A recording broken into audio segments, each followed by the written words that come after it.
Welcome to this Blender tutorial series. We're taking a new approach with these videos, focusing on 5 to 10 minute lessons to quickly teach you basic concepts. Since this is an update of a previous tutorial, I should note that I'm using Blender 5.1. And in this first tutorial, we're going to explore the interface and learn how to navigate and manipulate objects. The main window that you see here in Blender is called the 3D Viewport, which simulates a three-dimensional workspace. Your scene starts with 3 default objects: a cube, a camera, and a light.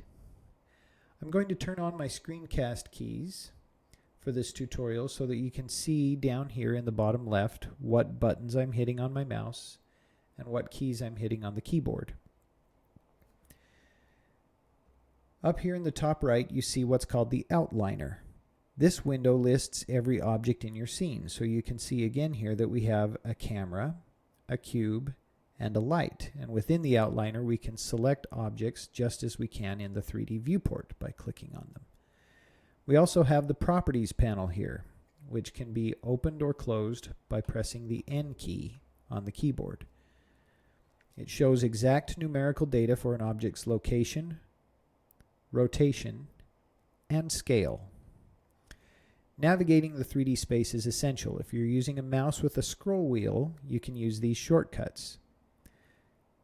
Clicking the scroll wheel as the third mouse button, you can tumble your view, which allows you to rotate around a center or an object. Holding Shift down while clicking this same key and dragging allows you to pan your view up, down, or side to side. And turning the scroll wheel allows me to zoom in and out. I'm going to go to the Edit menu and then go to the Preferences item, and under Navigation I'm going to make a few changes, and I pretty much always make these changes when I open a new instance of Blender. First, I'm going to check Orbit Around Selection. That makes it so that when I tumble my view, whatever I have selected stays centered. I'm going to uncheck Auto Perspective. I generally find it easier if Blender is not making the decision to switch out of an orthographic viewport, which we'll talk about in a minute, to a perspective viewport for me. I'm going to check Auto Depth, which allows me to not run out of scroll space or zoom space as quickly. And I'm going to check Zoom to Mouse Position. This last one I think is the most important to me, and it allows me to place my cursor over an object and zoom to it simply by putting my cursor in the area that I want to zoom in on. This makes it behave a little bit like AutoCAD, for instance, which I find preferable. So on the left side of the screen, you'll find the transform tools. These allow us to manipulate objects along 3 axes. X is symbolized by the red line here. The y-axis is the green line, and Z is blue, but it's not visible in this viewport. However, if you look up here, there is a representation of the Z-axis, and we can actually tumble our view here as well. So I am going to transform this object. My 3 primary transforms again are Move, Rotate, and Scale. In order to move this object, I'm going to use my keyboard shortcut for move, which is G. I tend to think of that as grab. So if I tap G, the selected object starts moving. My cursor is essentially loaded with the object. If I want to restrict this movement to a single axis, I can tap that axis on the keyboard. There's X, there's Y. Or if I wish to restrict my movement to 2 axes by eliminating the third, I can eliminate the third axis by hitting Shift and then that axis. So Shift Z, for instance, allows me to move freely in X and Y, but it makes it so that this object does not move in Z. If I try to move it upward, it just goes farther away. And Escape allows me to cancel out of any commands that I have active.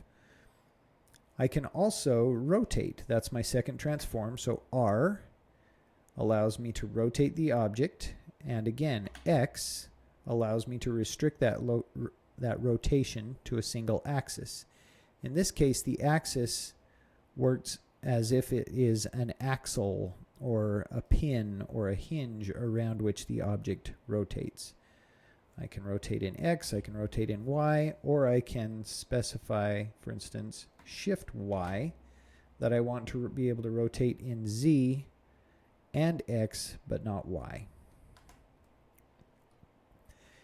The last transform, scale, is enabled by tapping S on the keyboard, and this is a multiplicative operation.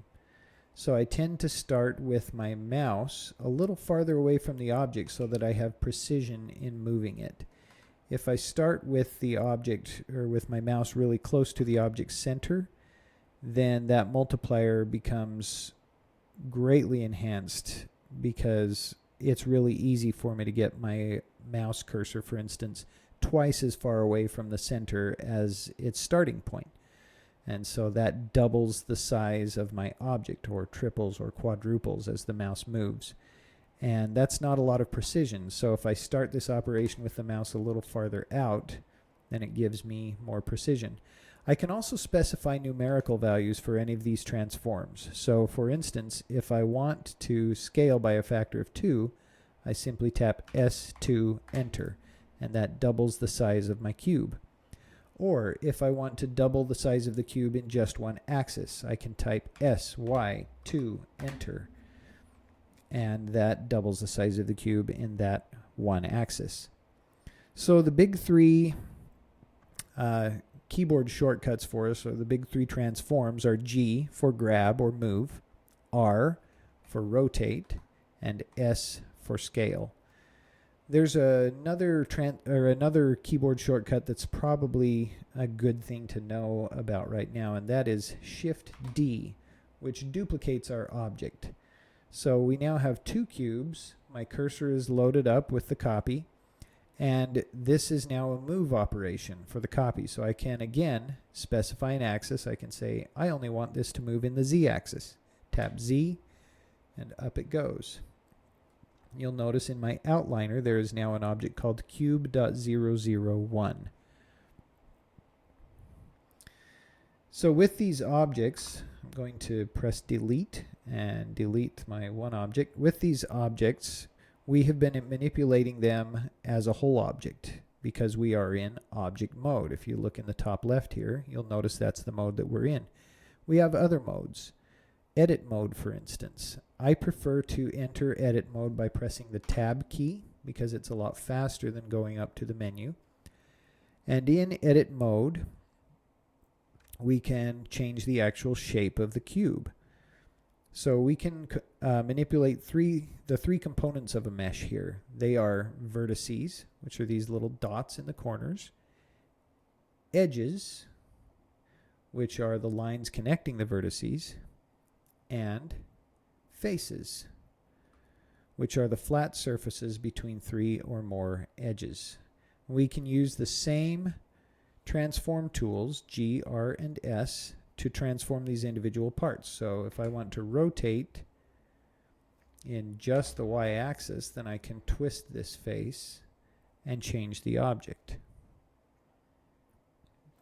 Once you've finished, and I can also specify numerical values here. So let's type 45, enter, and we can press tab once again to exit our edit mode. We're back in object mode. I hope that's helpful, and we'll see you in the next tutorial.